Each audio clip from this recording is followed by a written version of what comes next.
Thank you all the students who are joining this session once again.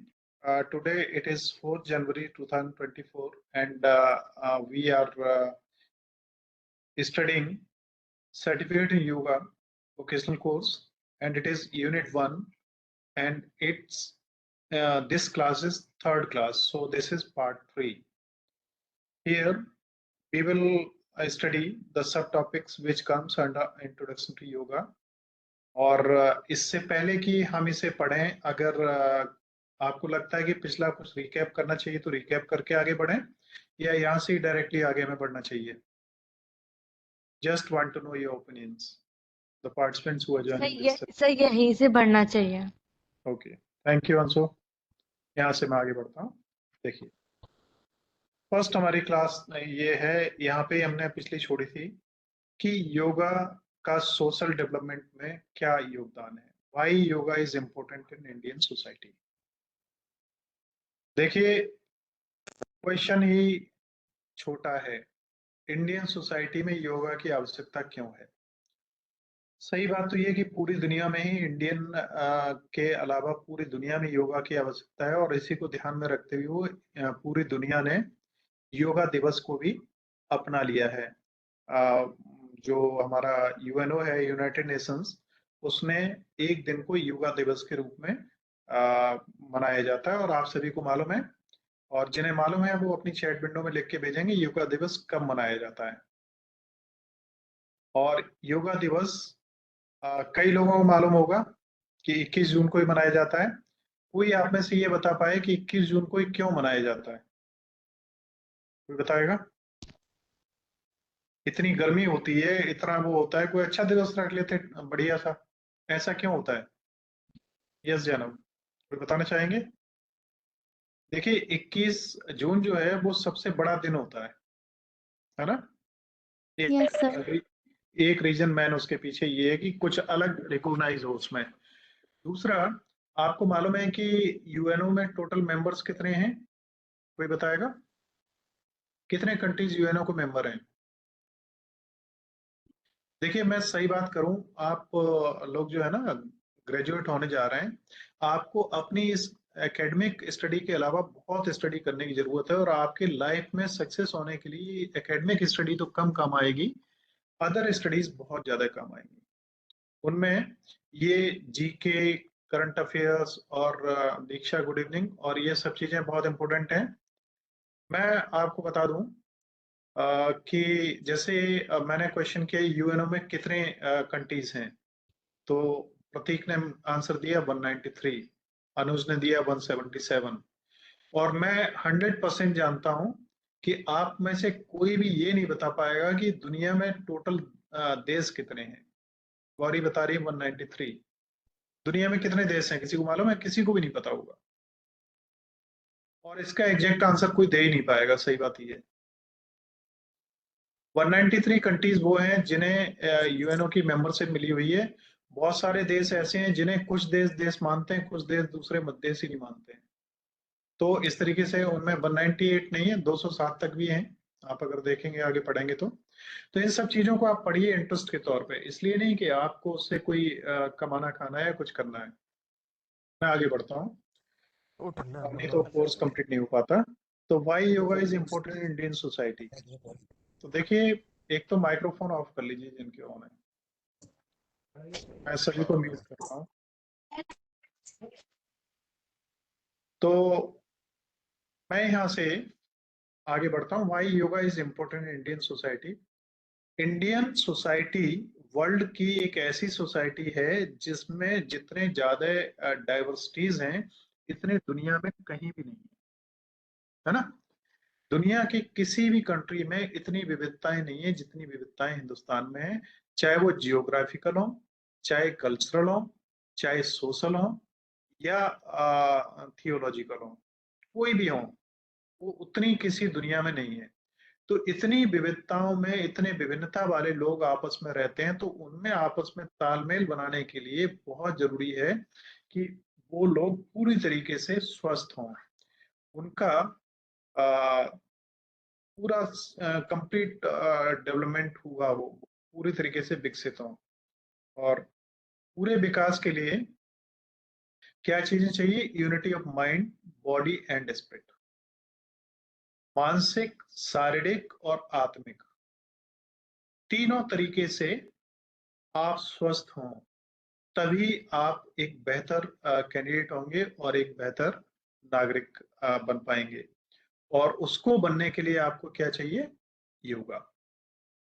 इसके अलावा ये क्या करता है कि योगा से अगर ये तीनों चीजें आपकी शुद्ध हैं, सही हैं, अच्छी स्थिति में हैं, तो निश्चित रूप से आप दूसरे लोगों से अच्छा व्यवहार करेंगे। अगर आप आज नाराज हैं, चिड़चिड़े हैं, घर से कोई दिक्कत हो गई या आप बाहर निकलते हैं, तो आपको मालूम है कि लोगों से मिलते हैं तो आपका बात करने का तरीका अलग होता है। आप बीमार हैं, आप कमजोर हैं, आपके अंदर शारीरिक कोई कमी है, तो आप सामाजिक रूप से लोगों से प्रॉपरली इंटरेक्ट नहीं कर पाते। अब योगा क्या है? योगा में हम शारीरिक मुद्राओं के साथ में, निश्चित मुद्राएं होती हैं, निश्चित तरीके से झुकना होता है, निश्चित लेवल तक झुकना होता है। ये नहीं कि केवल हम डांस करें, चाहे जहां हिले डुलें, जो मर्जी चाहें, जो डिस्को कर रहे हैं या कथक कर रहे हैं, कुछ भी कर रहे हैं, पता ही नहीं कौन सा डांस है, तांडव है। तो ये सब चीजें नहीं, उनके निश्चित नियम होते हैं, उनके तहत हम अपने शरीर को मूव करते हैं और हम अपनी सांस पर नियंत्रण रखते हैं। ये दो चीजें इंपॉर्टेंट हैं, bodily movement and control over the breathe. These two things are most important in yoga. So now we will proceed towards next slide. This sir, is, जो योगा करते हैं वो डिसिप्लिन के साथ ही किया जाता है? हाँ जी, देखिए डिसिप्लिन, योगा हो या कुछ भी हो, अगर उसमें डिसिप्लिन नहीं होगा तो वो चीज अपने आप ही डिस्टर्ब हो जाएगी। इसलिए डिसिप्लिन तो सबसे ज्यादा इंपॉर्टेंट है, और खास करके स्टूडेंट्स के लिए तो डिसिप्लिन ही सब कुछ है। और अगर आप किसी डिफेंस सर्विसेज में जाते हैं, एयरफोर्स, नेवी वगैरह में, तो वहां पे तो डिसिप्लिन ही डिसिप्लिन है, और इसके अलावा किसी चीज की कोई बहुत वैल्यू है नहीं। और जो डिसिप्लिन्ड होगा वो हर तरीके से सक्षम और बेहतर होगा। Now you understanding yoga. अब हम समझे योगा है क्या।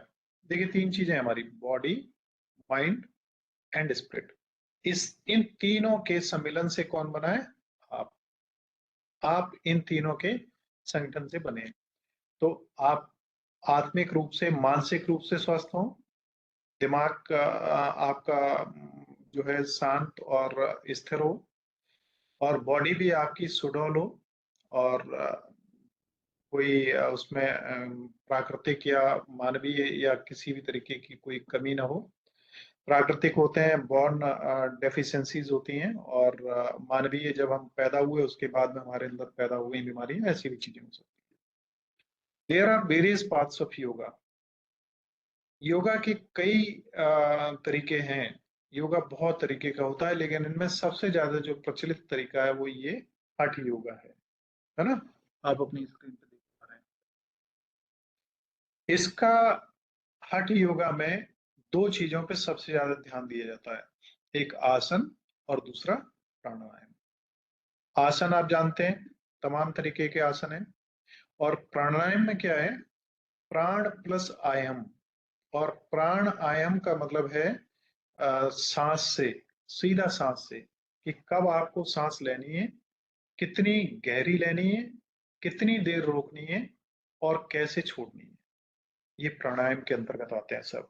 जैसे इसमें शीतली है, उज्जाई है, तमाम इस तरीके के योग आते हैं। और फिर है मेडिटेशन।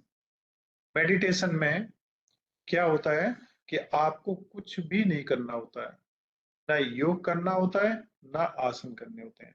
तो क्या करना होता है, कोई बताएगा? ह्यूमन वैल्यूज एंड एनवायरनमेंट की आप ग्रुप में मैसेज देखते रहिए, उसी में हम मैसेज देते हैं जब भी होंगी, जिस दिन होंगी। फिलहाल अभी जो क्लास चल रही है उससे रिलेटेड मैं बात करूंगा। तो मेडिटेशन में हमें क्या करना होता है, कोई बताएगा? Sir, I think the meaning of meditation is like to thinking about only one thought or chanting any one thing. देखिए मेडिटेशन का मीनिंग ये नहीं है, जो आप बता रहे हैं वो पूजा है, जिसमें हम किसी सर, भगवान ध्यान का जप, लगाना। ध्यान लगाते हैं तो ध्यान में हमें किसी भगवान या उनके पूजा की आवश्यकता नहीं, किसी का चैंटिंग करने की आवश्यकता नहीं है। मेडिटेशन वास्तव में कोई भी काम न करने की स्थिति है, कुछ भी नहीं करना है, आपको कुछ भी नहीं करना है। और मेडिटेशन में सबसे सरल और सबसे बेहतर जो मेडिटेशन है, चक्रास जो है, बैलेंस चक्रास गौरी कह रही है, 7 चक्रा होते हैं, आपको मालूम है। मूलाधार से लेके जो मूलाधार से लेके जो एक सबसे टॉप में होता है, सिर के ऊपर चक्र होता है, उसको क्या कहते हैं, पता है किसी को? आ, उसका एक्चुअली नाम मेरी जीप पे रखा हुआ है, लेकिन मैं भी नहीं बोल पा रहा हूँ, मैं भी बता दूंगा आपको।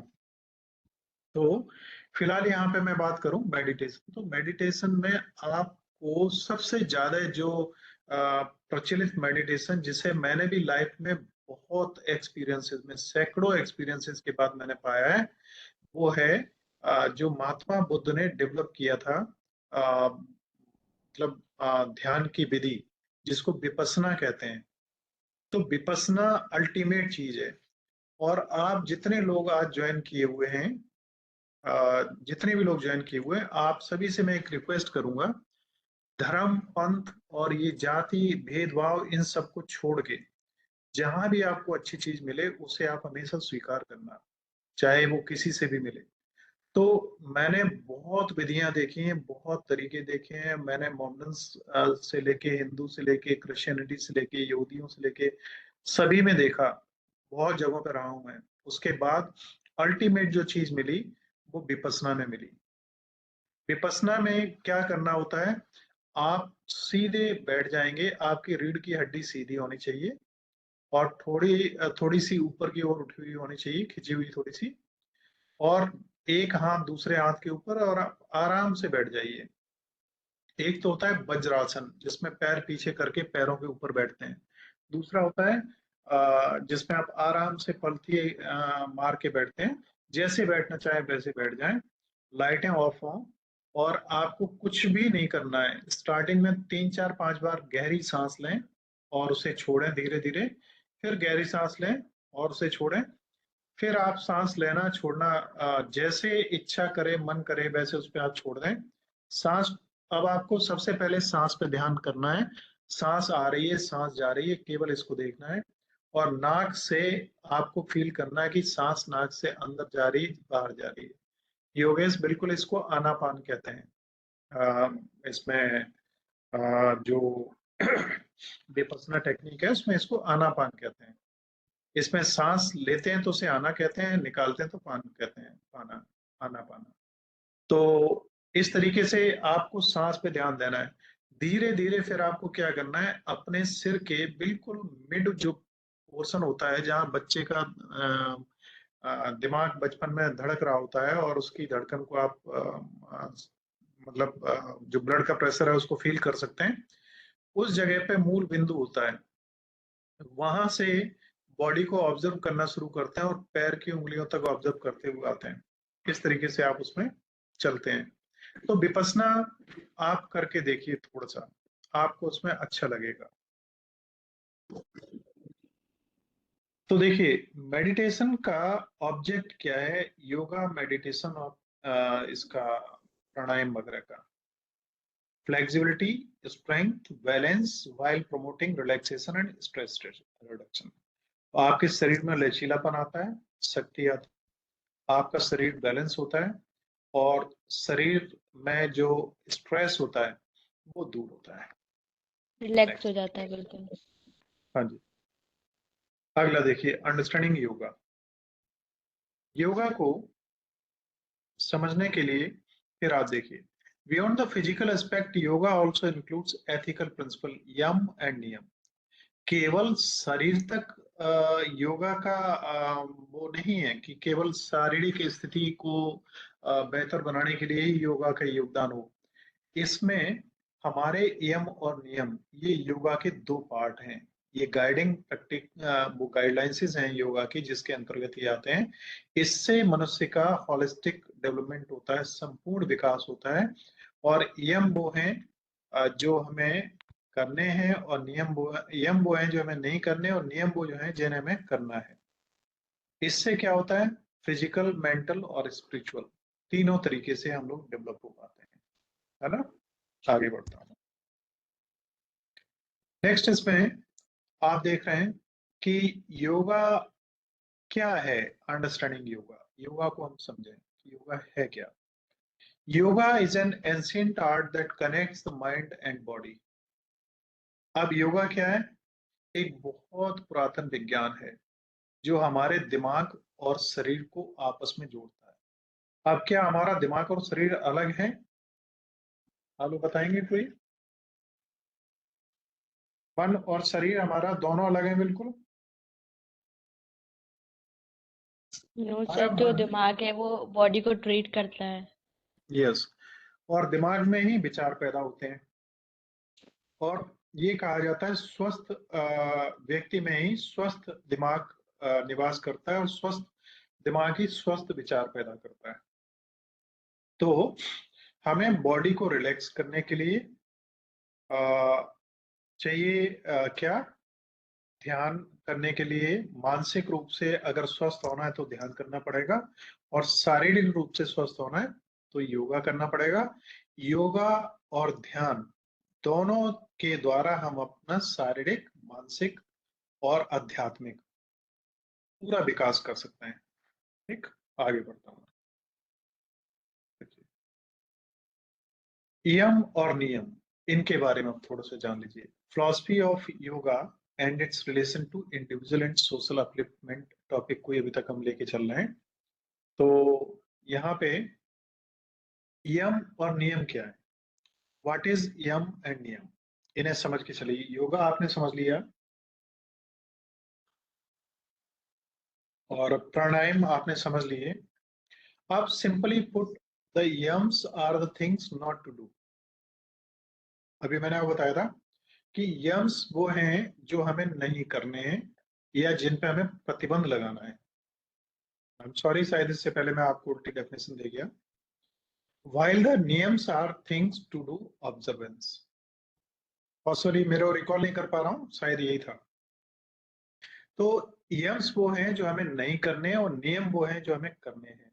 Together they forms the moral conduct, code of conduct. यम और नियम हमें क्या करना है और क्या नहीं करना है, इससे हमारे नैतिक मूल्य बनते हैं। और इन नैतिक मूल्यों के आधार पर हम जो है अपने जीवन को सोसाइटी में बेहतर तरीके से जी पाते हैं। और ये जो योग सूत्र दिए हैं, नियम, यम और नियम वाले, और योगा के जो फादर कहलाते हैं वो पतंजलि हैं। ऋषि पतंजलि, उन्होंने दिए हैं। देखिए आगे। अब यम क्या है? यम एंड नियम्स में नॉन हार्मिंग, किसी को भी नुकसान नहीं पहुंचाना है। ट्रूथफुलनेस, सत्य बोलना है। नॉन स्टीलिंग, चोरी नहीं करनी है। रिमेम्बरिंग द हायर रियलिटी, वास्तविकता को हमेशा सामने रखना है। नॉन पॉसेसिवनेस, मतलब किसी के साथ आपका बहुत ज्यादा लगाव ना हो, ऐसा लगाव ना हो जिसके खो जाने पे आपको बहुत कष्ट हो और दिक्कत हो। तो ये चीजें आपको नहीं करनी है। बहुत ज्यादा लगाव किसी से नहीं रखना है, पैसे से नहीं लगाव रखना है, माता पिता भाई बहन से बहुत बड़ा लगाव नहीं रखना है, क्योंकि सभी को एक दिन जाना है। और अगर ये पता लगे बहुत ज्यादा लगाव हो तो उतना ही ज्यादा कष्ट होता है। और ऊपर देखिए, ये 5 शब्द इनके लिए यूज होते हैं: अहिंसा, सत्य, अस्तेय, ब्रह्मचर्य एंड अपरिग्रह। ये 5 नोबल ट्रूथ्स हैं, इनको फॉलो करना चाहिए। When you are acting, speaking or thinking against the yams and niyams, remind yourself that such negative actions, speech or thoughts will bring you nothing but unending misery.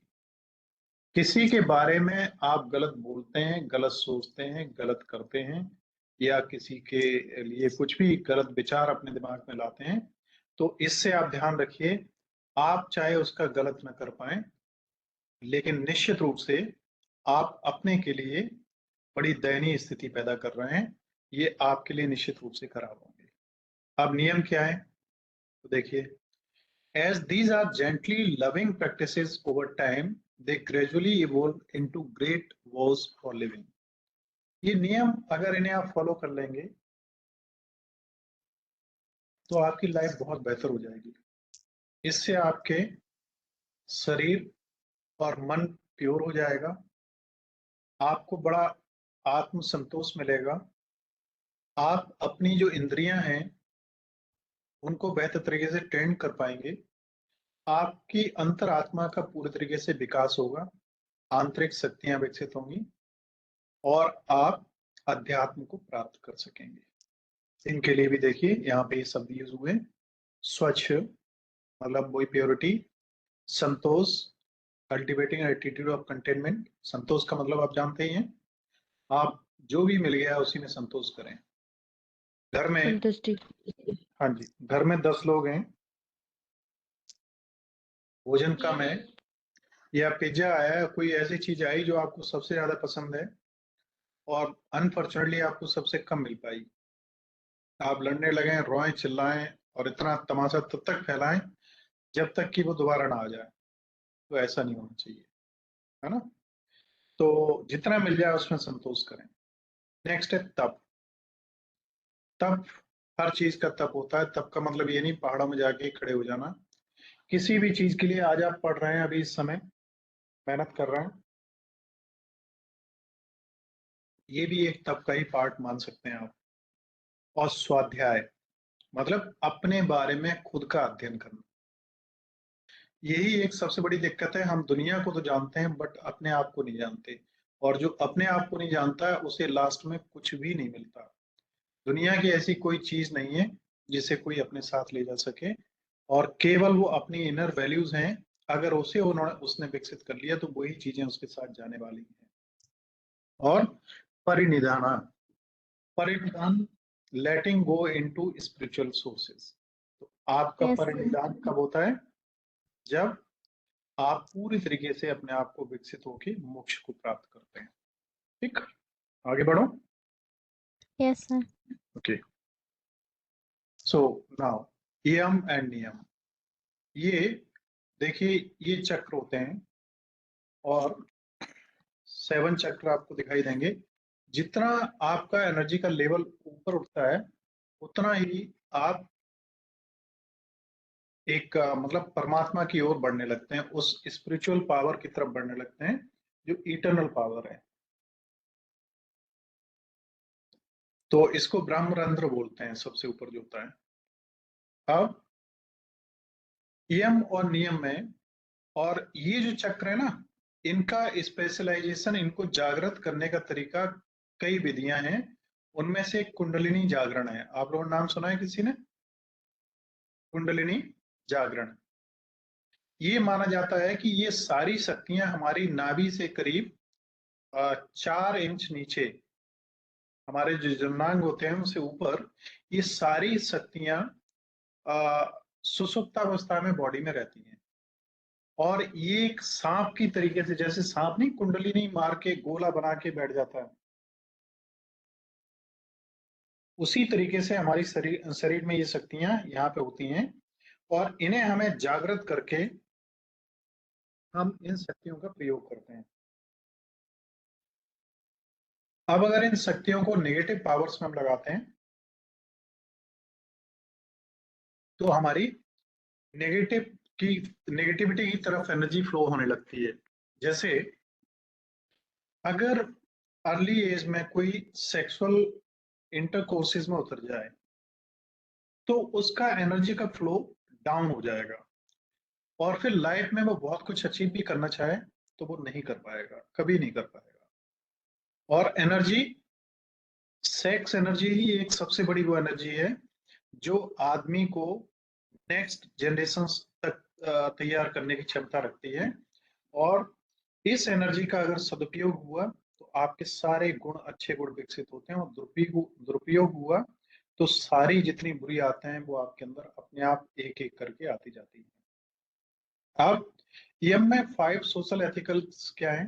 अहिंसा, non violence, किसी के भी प्रति हिंसा हमें नहीं करनी, सत्य, ट्रूथफुलनेस, और अस्तेय, नॉन स्टीलिंग, चोरी नहीं करनी है, ब्रह्मचर्य, सेलिबेसी, हमें ब्रह्मचर्य का पालन करना है, और अपरिग्रह, नॉन, है ना। तो ये सब चीजें हैं जिन्हें हमें नहीं करना है। नेक्स्ट, यम एंड नियम्स में ही अब ये नियम हैं ऑफ योगा, 5 हैं। ईश्वर परिनिधान, तपस, सोच, संतोषा एंड स्वाध्याय। इनके बारे में हम डिटेल्स में आगे पढ़ेंगे। और मैं नेक्स्ट स्लाइड की तरफ जाता हूं। देखिए यहाँ पे ये चीजें आगे पढ़ेंगे, इसलिए मैंने वहां पे छोड़ दी हैं, है ना। एक चीज मैं और भी बता दूं, आप में से देखिए मैं अभी पढ़ा ही रहा हूँ आपको, और मैं जानता हूं कि अगर आपको हमें एंटरटेन करना हो तो हमारे पास में बहुत सारी चीजें हैं। आप में अगर कहीं भी उबासी आती हो, या आपको नींद आती हो, या आपको कोई ऐसी चीज महसूस होती हो जो अच्छी नहीं लगती हो, आपका अटेंशन प्रॉपर नहीं हो रहा हो, तो मैं बीच बीच में आपको उन चीजों को लेके चलूंगा। बट पढ़ाई भी बहुत जरूरी है, इसलिए मैं उम्मीद करता हूँ जितने भी कैंडिडेट हैं आप सभी पढ़ने वाले ही हैं, और उसी बेंट ऑफ माइंड से आप आते हैं, है ना। तो इसलिए मैं बहुत चीजों को डिस्टर्बेंस पे नहीं ले जाना चाह रहा हूँ। कहानियां बहुत इंस्पिरेशन देने वाली होती हैं, लेकिन अभी आपके पास टाइम नहीं है। आपके एग्जाम कब होंगे कुछ पता नहीं है, हो सकता है 15-20 तारीख से स्टार्ट हो जाए, तो सिलेबस आपको कवर करना है। तो what is history of yoga? Yoga की बात अगर हम लोग करें तो योगा हमारे यहाँ पे, जो हमारे हिंदुस्तान में है, वो कब से है शायद उसके बारे में परफेक्ट जानकारी किसी को भी नहीं है। लेकिन योगा के बारे में दोबारा से उसका पुनरुत्थान हुआ माना जाता है महात्मा बुद्ध के साथ में, महात्मा बुद्ध और जैनिज्म के साथ में। और महात्मा बुद्ध को ही पहला योगी कहा जाता है, ऐसा माना जाता है। First Buddhist to study yoga, जिन्होंने पहली बार योगा का अध्ययन किया। लेकिन आदि योगी की अगर हम बात करें तो भगवान शंकर को आदि योगी कहा जाता है, क्योंकि योग के वो गुरु माने जाते हैं, है ना। अब वो तमाम चीजें उनकी तरफ मैं नहीं ले जाऊंगा, सब्जेक्ट मैटर पे ही रहूंगा यहाँ पे। इसके 3 बेसिक एलिमेंट्स हैं जो पहले भी आप पढ़ चुके हैं योग के, आसन, प्राणायाम और कंसंट्रेशन, जिसको हमने क्या कहा था, ध्यान। तो ये 3 चीजें हैं इसमें। मैं आगे बढ़ता हूँ। नेक्स्ट देखिए, 21 जून को योग क्यों मनाया जाता है? तो इसका आंसर आपके सामने है। Indian prime minister Narendra Modi ji ने यूनाइटेड नेशंस में 2004 में सजेस्ट किया था कि 21 जून को योगा डे मनाया जाए, क्योंकि ये दुनिया में जो है नॉर्दर्न हेमिस्फीयर जो है उसमें ड्यूरेशन दिन का जो है सबसे बड़ा रहता है। तो इस एक विशेष लॉजिक इसके साथ में ये जुड़ा हुआ था।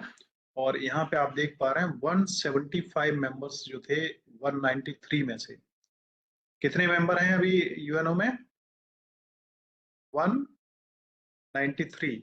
उसमें से 175 लोगों ने इसका समर्थन किया था, बहुत बड़ा समर्थन था, और फिर इसको योगा डे मनाया गया। नेक्स्ट हम आते हैं, योगा जो इंटरनेशनल योगा डे मनाया जाता है उसका ये सिंबल है। इस सिंबल के बारे में आपको जानना चाहिए, और इससे बहुत प्रश्न बनते हैं, बहुत प्रश्न बनते हैं, ध्यान रखिएगा। ये जो हाथ जुड़े हुए दिखाई दे रहे हैं, ये ज्वाइनिंग हैंड्स यूनियन को बताते हैं। और यूनियन का मतलब है तन, मन और शारीरिक, मानसिक और आध्यात्मिक। तन, मन और अध्यात्म, मेंटली, फिजिकली एंड थियोलॉजिकली और फिलोसफिकली और whatever we can say, उनका आपस में जुड़ना, मतलब मन भी आपका सही हो, शरीर भी सही हो और विचार भी बेहतर हो, इनका जुड़ाव इन हाथों से रिप्रेजेंट होता है। हम किसी को ग्रीट इसी तरीके से करते हैं, हम अपने पूरे तरीके से तन मन सब से सभी किसी के सामने जुड़ते हैं, है ना। ऑरेंज ये फायर को दिखाता है, आग को।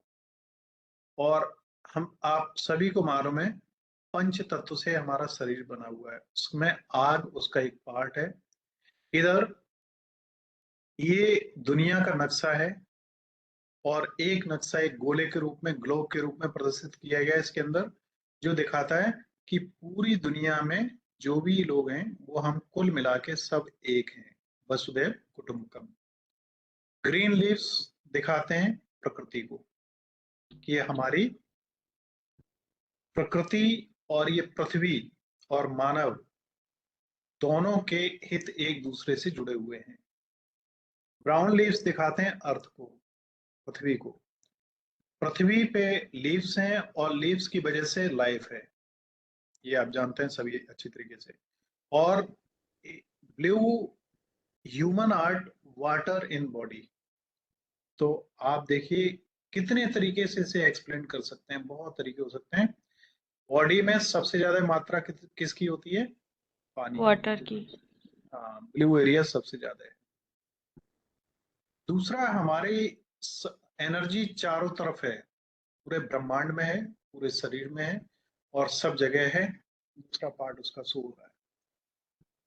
ब्राउन लीव्स और ग्रीन लीव्स इक्वल हैं लगभग, तो ये इक्वलिटी में है।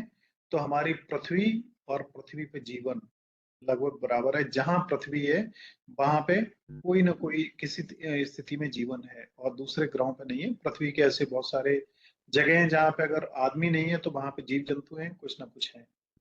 तो हम बहुत एक्सप्लेनेशन इसके निकाल सकते हैं, अपने हिसाब से भी बहुत कुछ निकाल सकते हैं। तो लोगो जो डिजाइन किया जाता है उसका कुछ विशेष उद्देश्य होता है ना। यहाँ तक। इसके बाद में this is now time to say thank you to all to joining this session. Now, if you have any question, you can ask me. Sir oneness को हम यूनिटी भी कह सकते हैं? बिल्कुल, sure. Any more questions? आप लोग microphone on कर सकते हैं। अंशु, अंतरा, आशीष, भूमिका, अभिषेक, काफी लोग हैं आप। जब सेशन कहा जाता है कि आप कर सकते हैं तो आप अनम्यूट करके बात कर सकते हैं। मनीषा, नीरज, प्रतीक, रियांशी, क्या आपको कुछ लगा कि सेशन कुछ बोरिंग रहा? No sir. No, sir. Okay, thank you. चलिए, मैं आज फिर एक आपको अच्छी सी कहानी सुनाता हूँ, ठीक है? Okay sir. और Okay, sir. वो कहानी मैं सुना रहा हूँ महात्मा बुद्ध पे ही। महात्मा बुद्ध ने दुनिया को शांति का पाठ पढ़ाया, है ना? हम सभी लोग जानते हैं। अब महात्मा बुद्ध ने जो पढ़ाया, क्या हमने वैसा ही पढ़ा? क्या हम वैसा ही फॉलो कर रहे हैं? ऐसा नहीं है। हमने क्या किया कि समय के साथ अपनी वैल्यूज को बदला और वैल्यूज इतनी ज्यादा डिग्रेड हुई कि आज आदमी जितना दुखी है उतना कोई भी दुखी नहीं है। और आदमी केवल किस वजह से दुखी है मालूम है? वो केवल अपने कर्मों की वजह से दुखी है।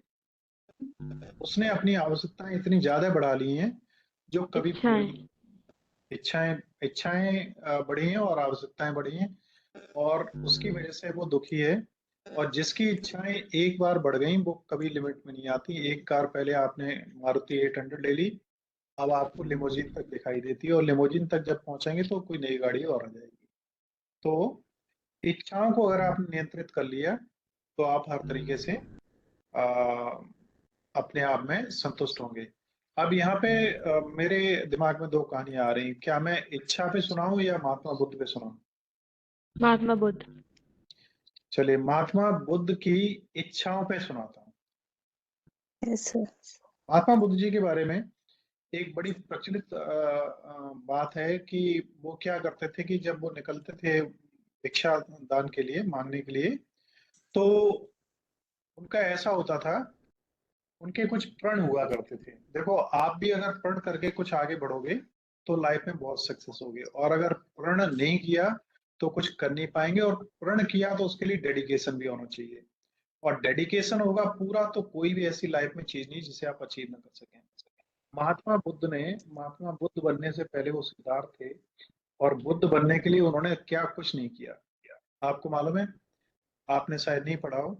उन्हें लाइफ में जिसने बता दिया कि ये दुख का कारण क्या है और दुख क्यों होते हैं और इन्हें कैसे दूर किया जा सकता है, ये चीज किसी ने बता दी कि अमुक आदमी ऐसा ऐसा है, वो जानता है इसका सोर्स, तो वो वहां पहुंच गए, जैसे उसने बताया वैसा किया।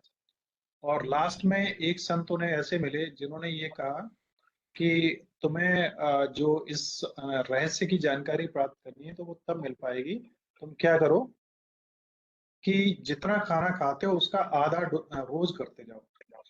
और वो तब तक जब तक आप, या तो जब आपको ये ज्ञान प्राप्त होना होगा तभी प्राप्त होगा, खाना आधा करते जाओ रोज। तो आप समझ लो, जो आदमी आज 2 रोटी खाता था, एक खाएगा, आधी खाएगा, फिर कितनी रह जाएगी लास्ट में?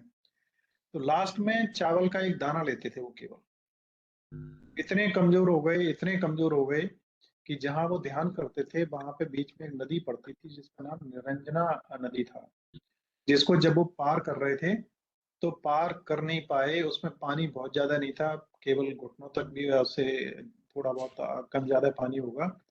पार करते करते गिर पड़े और किनारे पे एक किसी पौधा था, उसको पकड़े हुए रात भर पड़े रहे कि कहीं बह न जाए उसमें। तो उसके बाद फिर उन्हें ये होश आया कि अगर हमारा शरीर ही नहीं होगा तो हमें ज्ञान कहाँ से प्राप्त होगा। अब आप समझिएगा, यहाँ पे योगा की वैल्यू आ जाती है। उन्हें ये प्राप्त पता लगा कि शरीर ही माध्यम है ज्ञान प्राप्त करने का, तो इस शरीर को तो बेहतर होना ही चाहिए। तो उन्होंने ये एज्यूम किया कि इस तरीके से ज्ञान प्राप्त नहीं हो सकता। फिर उन्होंने खाना स्टार्ट किया, और जब खाना स्टार्ट किया तो भीख मांगने के लिए जब वो पहली बार निकले, माइक्रोफोन कुछ लोगों के ऑन है, प्लीज ऑफ कर लीजिए। पहली बार जब वो भीख मांगने के लिए निकले तो क्या हुआ, उनके साथ में उनके सारे शिष्य भी थे, और उनका नियम होता था कि अगर 5 घर मांगने हैं तो 5 घर ही मांगना है, और उन 5 घरों से जो भी मिल जाएगा वो खा लेंगे, और अगर 5 घरों से कुछ भी नहीं मिलेगा तो कुछ भी नहीं खाएंगे। और घर कौन से होंगे पहले से सोच लेते थे।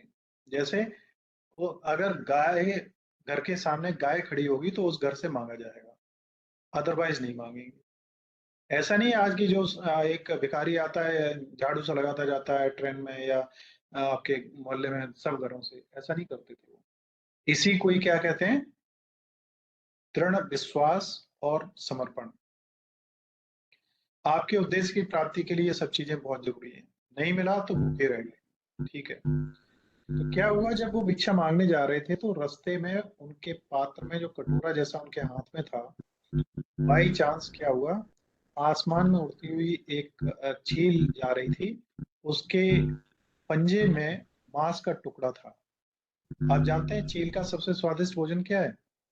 गिद्धों और चीलों का स्नेक। मांस ही है ना। मरे हुए जानवर या जिंदा जानवर जो मर रहे हैं, कुछ भी ऐसे। स्नेक होता है वैसे तो। Sorry, right sir. आंसू, दोबारा बताइए। अंशु। आंसू ही स्नेक। है। क्या होता है ये? सांप। स्नेक होता ना। Okay yes right. Sir. Snake होता है तो वो भी मांस की सीरीज में ही आता है ना। Yes yes sir. सर। और गिद्ध जो होते हैं तो वो तो जानवरों का सड़ा हुआ मांस ही खाते हैं ज्यादातर। तो यस यस सर। ये पता नहीं कि वो गिद्ध थी या चील थी, क्या था, लेकिन मांस था तो पंजे में फंसा हुआ था। तो आप उम्मीद करिए कि वो अपने बच्चों के लिए ले जा रही होगी। तो बाई चांस पंजे से वो छूटा और महात्मा बुद्ध के उस बर्तन में गिरा। अब यस महात्मा बुद्ध ने उस बर्तन में जब गिरा मांस तो उसे देखा, देख के वहीं खड़े हो गए, उनकी आंखों से आंसू बहने लगे, और बार बार आसमान की तरफ देख रहे, बार बार कटोरी की तरफ देख रहे, और उनके शिष्य महात्मा बुद्ध की तरफ देख रहे। ये हो क्या रहा है? अब बड़ी दुविधा की स्थिति, घंटों बीत गए इसी में और उनकी आंखों से आंसू बंद नहीं हो रहे। तो बड़े परेशानी में कि क्या हो गया, क्या हुआ, क्या हुआ, कोई पूछ भी नहीं सकता उनसे, क्योंकि महात्मा बुद्ध एक ऐसे व्यक्ति हैं जिनसे कोई बात कर पाना या बोल पाना किसी के लिए सरल बात नहीं। और फिर उनसे अगर बोले तो उसका उत्तर उन्हें मिल ही जाएगी, जरूरी नहीं। अगर वो बोलेंगे एक शब्द तो उसका बहुत महत्व होगा। क्या हुआ कि घंटे 2 घंटे के बाद में उन्होंने आंखें बंद करी और वो मांस उठाया और उसको खा लिया। ठीक। अब आप समझिए कि महात्मा बुद्ध जो अहिंसा के पुजारी हैं, अगर कोई जीव जंतु उन्हें काट ले तो उसे भी नहीं मारेंगे वो, और वो मांस खा रहे हैं। तो उनके शिष्यों ने क्या किया कि महात्मा बुद्ध भ्रष्ट हो गए और इनका तो बहिष्कार किया जाना चाहिए। माइक्रोफोन देखिए, अभी भी किसी का ऑन है, प्लीज। ये चीजें ठीक नहीं होती क्योंकि ये रिकॉर्डिंग्स यूट्यूब पे भी होंगी, बाद में भी लोग इन्हें देखेंगे तो वो डिस्टर्ब होते हैं। Please follow the ethics of the internet. तो क्या हुआ, उन्होंने उस मांस को खा लिया। तो उनके शिष्यों में मैसेज गया कि भाई महात्मा बुद्ध भ्रष्ट हो गए और इन्होंने मांस खा लिया। यहाँ तो सूखी सुखाई रोटियां 4-6-10 दिन की रखी हुई कुछ भी मिल जाए वो खाते थे, और मांस खाना तो बड़ी गलत चीज है। अब कई तो उनसे रुष्ट होके वहीं से चले गए, लेकिन महात्मा बुद्ध पे इस चीज का कोई असर नहीं। और फिर कुछ जब समय आगे बढ़ा, कोई मौका मिला, तो क्या हुआ, कुछ शिष्यों ने उनसे हिम्मत करके पूछा कि भगवान आप हमें बताएं कि वो घटना का रहस्य क्या था। तो उन्होंने बताया कि देखो, हम लोग भीख मांगने जाते हैं, कई लोग भीख की बजाय गालियां देते हैं, कई लोग हमारे पात्र में मिट्टी या कूड़ा कबाड़ा भर देते हैं, हमारा अपमान करते हैं, असम्मान जनक तरीके से व्यवहार करते हैं। लेकिन उस चील ने अपना सबसे प्रिय भोजन जो अपने बच्चों के लिए शायद ले जा रही होगी या अपने के लिए ले जा रही होगी, वहां बैठ के खाएंगे आराम से, उसने बिना मांगे हमें दिया। अब जिस किसी ने बिना मांगे दिया हो, उसके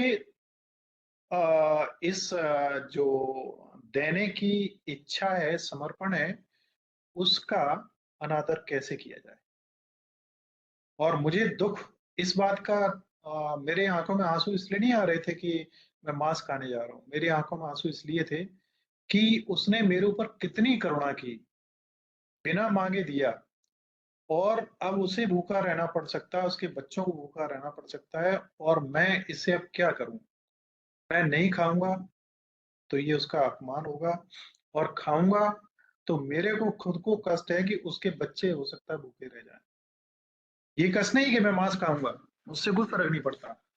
तो महात्मा बुद्ध ने ये एक्सप्लेनेशन दिया। उसके बाद में आज की डेट में बौद्ध धर्म के बड़े बड़े अनुयायी जो हैं वो मांस खाते हैं, मटन, चिकन और ये बीफ और पॉर्क वगैरह सब कुछ खाते हैं। और चाइना वगैरह में, मंगोलिया में, जहाँ पे बौद्ध धर्म के बहुत ज्यादा अनुयायी हैं, वहां पे क्या होता है कि जो दुकानें होती हैं वहां पे लिखा होता है यहाँ मरे हुए जानवर का मांस मिलता है। अब क्या हुआ कि हमें बुद्ध भी दिखना है कि हम बुद्ध हैं और हम मांस भी खाएंगे। तो ये बताइए, क्या रोज इतने जानवर अपनी मर्जी से मर जाते होंगे? और क्या वास्तव में कोई मरे हुए जानवर का मांस खाएगा? ये सब दिखावे वाली चीजें हैं। No, sir. तो यहाँ मैं आपसे इस कहानी के माध्यम से केवल ये कहना चाह रहा हूँ कि बी जेन्यून। आप जैसे हैं वैसे ही आप सबसे अच्छे हैं। आप किसी के जैसे बनने का प्रयास न करें और अपनी वैल्यूज को खुद डेवलप करें, तो ही आप अपने आप में यूनिक अपने आप को प्रूव कर पाएंगे। और आप ये तभी कर पाएंगे जब अपनी सभी शक्तियों को पॉजिटिव तरीके से लगा लेंगे, तभी आप किसी उद्देश्य को प्राप्त कर पाएंगे। और सभी शक्तियों को एकत्र करना और स्ट्राइक करना केवल और केवल तभी संभव है जब आप अपने शरीर पर पूरा नियंत्रण कर पाने की स्थिति में हो। और शरीर पर नियंत्रण का मूल सोर्स योगा है, और योगा के बाद दूसरा जो पार्ट है वो प्राणायाम है, और तीसरा ध्यान या मेडिटेशन है। ये अल्टीमेट चीज है। आप जानते हैं दुनिया में कोई भी धनी आदमी अ, आनंद को प्राप्त नहीं हुआ, और कोई भी गरीब आदमी, जंगल में बैठा हुआ साधु परम आनंद को प्राप्त हुआ है, जिसके करोड़पति और धनपति उसके पैरों में जाके गिरे हैं हमेशा। एक साधु, एक वास्तव में अगर साधु है तो किसी के पैरों में गिरा नहीं, वो कभी कभी झुका नहीं। Okay, so this session is over now, and I hope कि आप अपने अपने के लिए कुछ ऑब्जेक्ट बनाएंगे और उस ऑब्जेक्ट को अचीव करने के लिए प्रयास करेंगे। और मेरी सद्भावनाएं, शुभकामनाएं, मंगल कामनाएं हैं कि आपका जो भी ऑब्जेक्ट अच्छा नोबल ऑब्जेक्ट हो उसे आप अचीव करें। और इसके साथ ही मैं इस क्लास को ऑफ करता हूँ। अगर कोई किसी का प्रश्न है तो आप अभी पूछ सकते हैं। थैंक यू जनाब। किसी का और कोई क्वेश्चन हो तो पूछ लीजिए, फिर मैं ऑफ करता हूँ। Thank you to Anu. And the time is 10:05 and I am just winding up this session. So thank you all. We will meet again tomorrow on the same time. So आप सभी को good night. Good night. Good Thank night. you, sir. Thank you, Thank sir. you all. Thank you all. Thank you, sir. Good night.